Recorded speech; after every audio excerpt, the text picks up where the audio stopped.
Allah berilah rahasia jamal pada surah wajah baginda Nabi Muhammad sallallahu alaihi wasallam, sehingga apabila orang menatap wajahnya, wajah nurnya, dia terhubung, terkoneksi kepada wajhullah.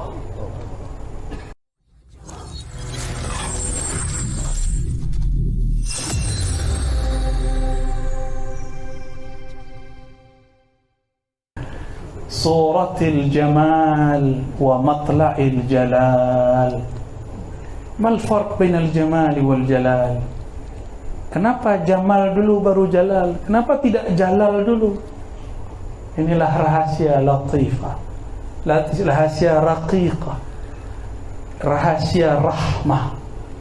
Rahmah itu diibaratkan dengan banyak ibarat. Ada Rahman, Rahim, ada Rauf, ada Wadud. Tapi ada lagi, yaitu jamal. Apabila dipandang, tumbuh rasa cinta, tumbuh rasa cinta, rasa sayang. Yang punya ini terpancar di wajahnya, dalam dirinya, jamalullah, keindahan Allah subhanahu wa ta'ala. Maka adalah satu nasyid, satu syair, ya jamalu, ya jamalu, wahai yang memancarkan indahnya Allah subhanahu wa ta'ala. Kenapa ini diungkap? Karena tidak ada yang dapat bayangkan Allah. Ada yang ingat masa pertemuan dengan Allah dulu? Ada yang angkat tangan? Saya jadi muridnya langsung. Sila, yang angkat tangan. Kalau ada yang ingat masa dia bertemu Allah. Orang ini bukan orang sembarang. Ya. Siapa yang ingat? Wali pun kadang lupa. Dia ingat ketika disebut nama baginda Nabi Muhammad sallallahu alaihi wasallam. Tapi ingat tanpa ingat, saya tak tahulah ibaratnya. Dia menangis tapi tidak tahu apa sebab dia menangis. Kalau tuan-tuan merantau jauh, datanglah hari raya Lebaran, ya, hari raya Idul Fitri. Takbiran Allahu Akbar, Allahu Akbar, nangis tak? Jauh dari kampung, nangis karena jauh dari kampung. Allahu Akbar, teringat masa dulu belia, masa muda. Betul? Apabila orang ini sudah masuk kepada alam ma'rifat, disebut nama Nabi Muhammad, dia teringat, ruhnya ingat, fikirnya tidak ingat. Maka yang dapat mengingat itu tidak hanya akal. Maka orang-orang yang doktor, yang master, yang profesor, yang ahli akal, ahli jidal, ahli debat, jangan fikirkan bab ini. Kenapa orang fatwakan salawat ini sesat? Karena dia fikirkan, akal dia tak sampai. Tapi jika dia rasa dengan ruhnya, dia akan bergetar. Maka ada orang kemudian yasih, bersuara tinggi karena jeritan itu. Bagi saya itu bukan tidak apa-apa. Cuma yang tidak faham dikira itu kesurupan.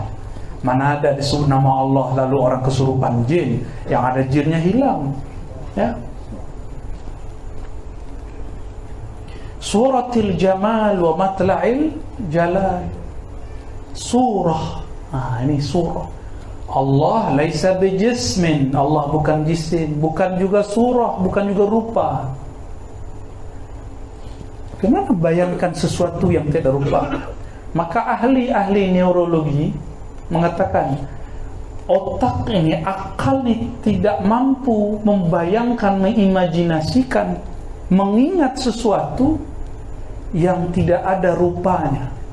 Allah tidak perlu rupa, tidak ada rupa, laisa bisurah. Karena kalau dia ada rupa, dia bukanlah Allah, ya, dia makhluk. Maka tidak sangguplah akal ini fikir. Allah berilah rahasia jamal pada surah wajah baginda Nabi Muhammad sallallahu alaihi wasallam, sehingga apabila orang menatap wajahnya, wajah nurnya, dia terhubung, terkoneksi kepada wajhullah. Itu maknanya lebih kurang. Itu suratul jamal. Jadi suratul jamal, wajah yang penuh kasih sayang. Baru suratul jalal, wajah yang penuh ketegasan. Betul bahasa Melayu, tegas. Jalal, tegas, keperkasaan. Sifatnya bukan Rahman Rahim, sifatnya qahar, muntaqim, lain ya. Maka didahulukanlah jamal daripada jalal. Ada mursyid yang lebih dominan dalam dirinya suratul jamal, maka dia senyum hatta kepada pemaksiat. Dia bergaul, dia berkawan kepada orang yang tidak hanya satu agama. Tapi ada mursyid yang bertahta dalam dirinya pancaran suratul jalal. Orang ini tegas ya. Biasanya orang-orang ini ahli kalam ya. Dia tegas. Mungkin mufti-mufti dapat cahaya jalal ya, maka tegas-tegas. Kita husnuzan, berbaik sangka ya. Majlal uluhiyah, dialah Nabi Muhammad disebut dengan majla. Apa arti majla? Tempat Allah menyatakan keilahiannya. Hanya dia yang sanggup. Nabi Musa tak sanggup. Nabi Musa hanya pandang nur, pingsan. Sidi Ahmad bin Idris al-Idrisi mengatakan, nur apakah yang terlihat oleh baginda Nabi Musa? Nur Muhammad sallallahu alaihi wasallam ya. Ini kalam beliau Sidi Ahmad. Majlal uluhiyah, ialah Nabi Muhammad tempat Allah menyatakan sifat-sifat uluhiyahnya. Apa perbezaan antara uluhiyah dan rububiyah? Uluhiyah ahad mutlak, dia seorang. Sedangkan rububiyah, dia mutlak dalam mencipta makhluknya, mentadbir alam semesta. Ini lain dengan istilah kelompok sebelah ya, kelompok yang situ tu ya. Dia juga punya tauhid uluhiyah rububiyah. Beza, jauh. Farq ba'id. Ya, mereka guna itu untuk nyalah-nyalahkan kita. Kita tidak guna istilah ini untuk mendekatkan diri kepada Allah Subhanahu wa taala, untuk tambah faham kepada Allah Subhanahu wa taala. Dulu ulama kita mengatakan syuhudul wahdah, memandang kepada yang esa. Siapakah yang memandang dia juga?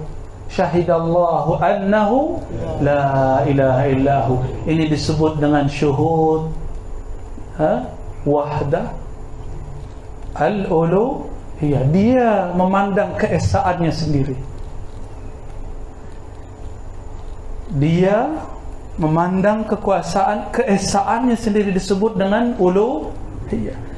Apabila ia memandang dirinya dalam keragaman makhluk, memandang keesaan dirinya dalam ragamnya ciptaannya, disebut rububiyah. Disebut apa? Apabila tuan-tuan mengatakan asyhadu an la ilaha illallah, atau tuan-tuan zikir la ilaha illallah, siapakah yang menggerakkan kita baca la ilaha illallah? Allah. Kita mengatakan Allah ma'inni ala zikrika, ya Allah, bantu lisanku, kuatkan qalbuku untuk menahan rahasia kalimah la ilaha illallah. Jika Allah tak bantu, kita tidak sanggup baca la ilaha illallah. Maka seorang yang mentalkinkan zikir tidak akan mampu mengalirkan madad ilahiyah kepada muridnya kecuali dia memasongkan dirinya empty, zero. Tidak ada lagi dirinya, yang ada hanya hadiah Allah Subhanahu wa taala. Barulah la ilaha illallah, idza dzukirallah, disebut saja nama Allah, qalbunya bergetar, qalbunya guncang, badannya kemudian bergoyang. Jika bersuara, suaranya menjadi tinggi, itu bukan kesurupan. Mana ada orang kesurupan baca la ilaha illallah? Tidak ada. Itu orang sedang mabuk kepada Allah. Orang mabuk rufi al-qalam.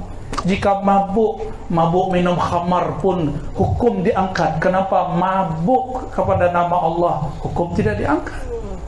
Fal aula, maka lebih aula, lebih utama, lebih prioritas, lebih priority orang yang mabuk kepada Allah, dia dimaafkan. Ma'fu jika dia kemudian mengeluarkan kalam-kalam yang aneh, Allah maafkan. Allah maafkan insya-Allah. Tapi saya berdoa semoga Allah jaga lisan saya untuk tidak terjebak, terjatuh, tergelincir kepada syatahat-syatahat. Amin ya rabbal alamin. Begitu juga guru-guru kita semua. Amin. Amin Allahumma amin. Apabila kita baca nama Allah la ilaha illallah, itu Allah berbicara, bersaksi melalui rububiyahnya. Dialah Rabb, kita ini marbub. Dialah pencipta, kita yang dicipta. Inilah rahasia daripada hizib Imam Nawawi, ya, hasbiyar Rabb, ya, minal marbubin. Cukuplah Allah ar-Rabb. Ini tauhid rububiyahnya ulama-ulama wali Allah. Daripada semua marbubin, semua yang dirububiyahkan. Ya, panas pala. Dadanya panas. Harus saya ulur-ulur ya. Kalau tidak saya pun bisa nangis. Ya, harus ulur-ulur sebentar. Al-madad ya Rabb, al-madad ya Rabb. Wa sirri itlaqil ahadiyah. Nabi Muhammad itu disebut sir, rahasia. Rahasia tadi kita sudah urai. Apakah dia dibuka di mana-mana, di sembarang tempat, atau dia dijaga? Dia dijaga di tempat yang paling aman. Inilah sir. Itlaqil ahadiyah, kemutlakan ahadnya Allah Ta'ala. Yang dapat memahami hakikat Allah itu Allahu Ahad hanya Nabi Muhammad SAW. Maka sehebat apapun zikir puan-puan, tuan-tuan, ya, syai-syai, habaib, tidak akan dapat sampai wusul kecuali bersolawat walaupun barang sekali. Maka as-salawat itu bukan hanya mustahab, mandub, sunnah. Salawat itu wajib. Karena salawat telah ada sebelum kita ada. Salawat sudah ada sebelum solat kita ada. Innallaha malaikatahu yusalluna 'alan nabi. Allah dengan qadimnya, azalinya bersalawat kepada Nabi. Waktu itu nama Muhammad belumlah zuhur, masih disimpan dalam kumun Ahmadiyah, dalam kanz Ahmadi, dalam rahasia benteng Allah yang disebut Ahmad. Masih disimpan. Masih disimpan. Dulu belum ada Muhammad bin Abdullah ya, di zaman qadim yang tadi disyarah, diurai oleh sahabat saya. Kana, ya, yang menunjukkan dahulu, madhi.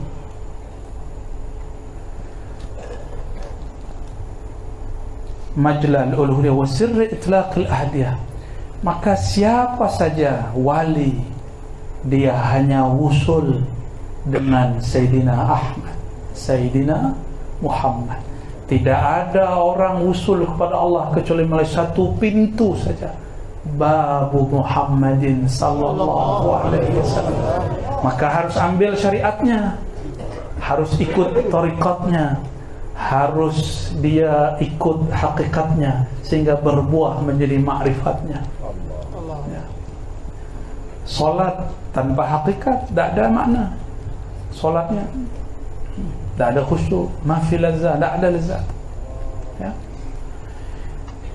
Arsy istiwa'i dzat, wajhi mahasin sifat. Ini tidak semua ibarat saya jelaskan, ada kalam-kalam yang berbahaya. Ya. Ini pun sudah berusaha untuk menghaluskan ibarat nih, supaya tidak salah faham, supaya tak difatwakan sesat nanti.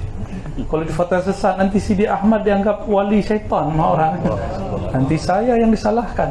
Ya, saya tidak mau bersalah kepada beliau. Ya.